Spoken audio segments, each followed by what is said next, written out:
The heck was that noise?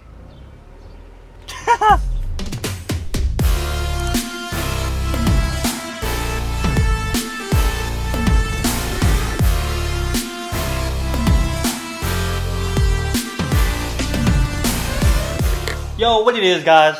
What's up, man? I gotta tell you, I'm feeling pretty sick. Pretty sick of this fitment. Ugh. Look at that. What is that? Eesh. This is terrible.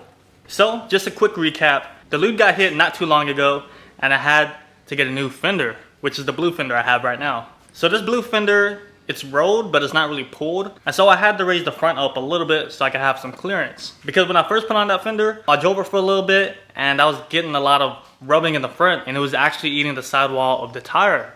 So a quick fix was just to raise the front about an inch, I guess. So the blue fender is pretty much a stock OEM fender that's kind of rolled, whereas the passenger fender it's also stock, but I rolled and pulled it a little bit. That's why it looks kind of a little funny, because I kind of rushed pulling the fender and it doesn't look so great, but it definitely gave me a lot of clearance so I can lower the car. And the way the Prelude is sitting right now, man, it just ain't cutting it. And so today, we're gonna be lowering the Prelude. Yeah! So if you didn't know, I'm running 17 by 9.5 on all four wheels. And if I were to lower the Prelude, it would definitely rub, right? But I also have a camber kit on the front, so I'm gonna make adjustments. So I'm gonna give the wheel more camber. So pretty much see how the wheel is kind of upright. I'm gonna add camber to where it'll be more tucked in.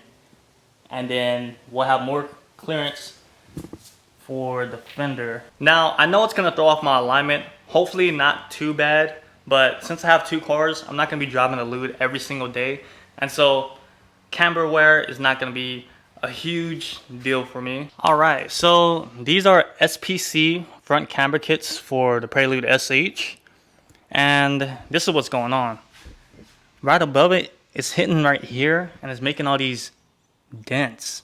So that's definitely not a good thing. Same with the passenger side. Man, this looks nasty. I think this is gonna break someday, really. So I'm gonna just have to undo two screws, undo this ball joint right here, and we'll make our adjustment.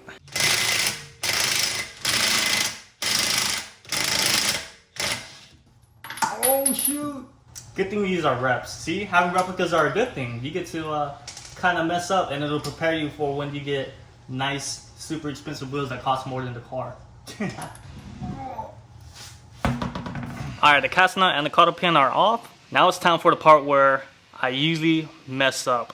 I always hate disconnecting these ball joints from the knuckle, because yo, I've tried so many methods and I've messed up so many ball joints just trying to remove them. But over time, I've evolved, and yo, I got a special tool for such an occasion. If you're ever doing ball joints, you gotta get, oh shoot, you gotta get one of these, a little ball joint separator. This thing is a game changer. So pretty much all you do is put this under the ball joint right here, and as you screw this bottom part is gonna press up on the threaded part of the ball joint, and it'll separate the ball joint from the knuckle. Because man, I've tried so many things. I've tried hammering this thing. People suggested putting the cast nut on here upside down and using a hammer or rubber mallet, and yo, there's just like not that much room, and beating on this with the hammer, man, like I said, I messed up so many ball joints. But with this tool right here, it's gonna be no problem. There's just one thing I don't like about using this tool. Usually when I use this tool, when this pops, this thing is super loud. But I have a hack for that. Let me show you guys. This is the secret weapon right here. Pop these bad boys in. Oh, and wait. Turn on that noise canceling. Yeah, now we ready. Oh, this is so scary.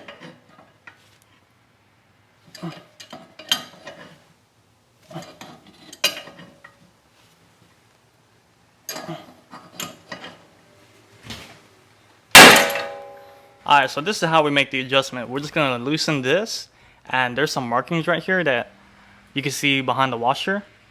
I think this is maxed out forward, so I'm gonna just go in like maybe 2 bars. Alright, so I took off the washer and bolt, and see I can make my adjustment. It was originally down here, So we're gonna push it up by like, say about 2 bars. What do y'all think? Should I go a little bit higher? All the way? Negative camber life, yo. Woo! I don't know if I'm ready for that. But man, look at all the damage that's done up here. Woo! See all them dents up in there? Sheesh, that thing is beating the heck out of this thing. But shoot, let's put this back together and see how the lute sits.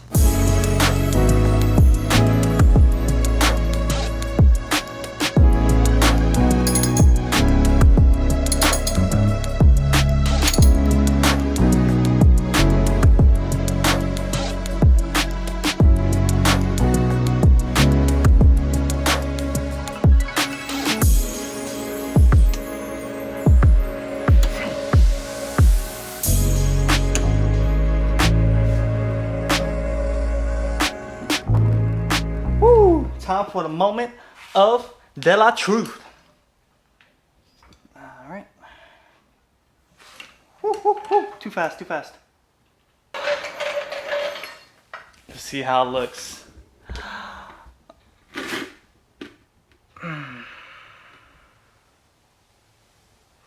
It looks about the same. I mean, yo, what do you think? Huh? Well, I mean, it definitely has more of an angle. For sure. I mean, it doesn't look super aggressive. It's definitely more tilted than the back. I don't know if you can really see it clearly, but see how the back looks more straight up, whereas the front is angled. Just look at the passenger side.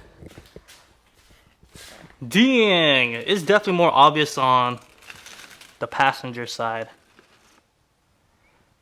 Sheesh. We definitely have a lot of clearance to lower this side. Dang, look at that. Okay, okay. Well, let me see if I have more room. Not really. Psst. I'm cambered a little bit, but it didn't really help too much with my wheel clearance. I don't know, man. This is pretty close. I don't want the tires to get like super eaten up too. Oh man, I'm probably just gonna have to freaking pull these fenders out some more. But shoot, I guess let me pull the lute out and we can have a better look in the daylight. Yee.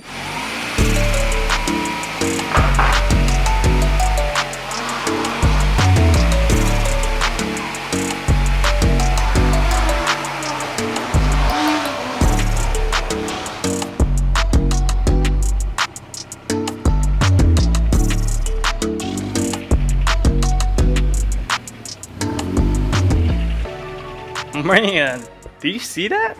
Check this out. See the back tire? And then, ooh, the front is super angled for sure. Let's see how she's looking from the front. Ooh. Okay. Not bad. The cambered wheels actually don't look bad at all. But yo, I've done so many alignments on the Prelude that it kind of sucks. I'm just undoing the alignment job because I spent so much money getting alignment done, and now I'm over here just messing it up. But yo, who knows, maybe I'm just gonna have to get this fender rolled and then I'll be able to lower the front end some more. But right now, even though I did the camber, I don't think I'll be able to lower the lute right now because I don't have that much clearance up here. The thing is with this fender, it has like a lip right here, right, for the inner fender well. It's not all the way folded in. It's kind of like this in a like an angled shape. The passenger side, I folded it in all the way to the fender. So with this kind of sticking out, that's what's eating up the tire. So I'm gonna have to get that pressed in some more. That way it'll be okay to rub on the fender. Alright guys, I feel like I'm already regretting adding that camber because when I was moving the lute around, when I would turn the steering wheel all the way to one side, I would feel it pulling all by itself. So I could tell I really messed up the alignment already. But I'm about to take the lute for a test drive real quick before I take it to work because I ain't trying to go to work. I freaking crash, you know.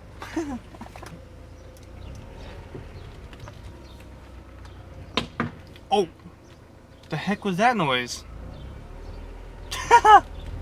Well, I took the Prelude for a test drive and it doesn't seem that much different. I didn't take it on the highway, so maybe it would feel a lot different on the highway, who knows.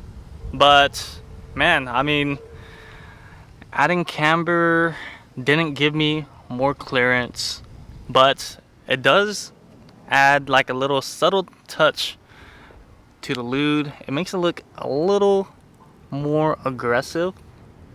What do y'all think? To be honest, I'm a little disappointed. I was really hoping that I would have a lot more clearance, but I mean, I guess it makes sense. I've only adjusted it a little bit, and so it only helped out a tiny bit. Most people usually add a camber kit so they could correct their alignment. Me, I added a camber kit so I could make it worse. But shoot guys, that's gonna be it for today's video. Thanks for dropping by. I do have a few things in store for the Prelude, so be sure to look out for that, man. I got something pretty nice coming in right now, and I also got a few things planned for the future. So with that being said, I'll see you on the next one. Yeah.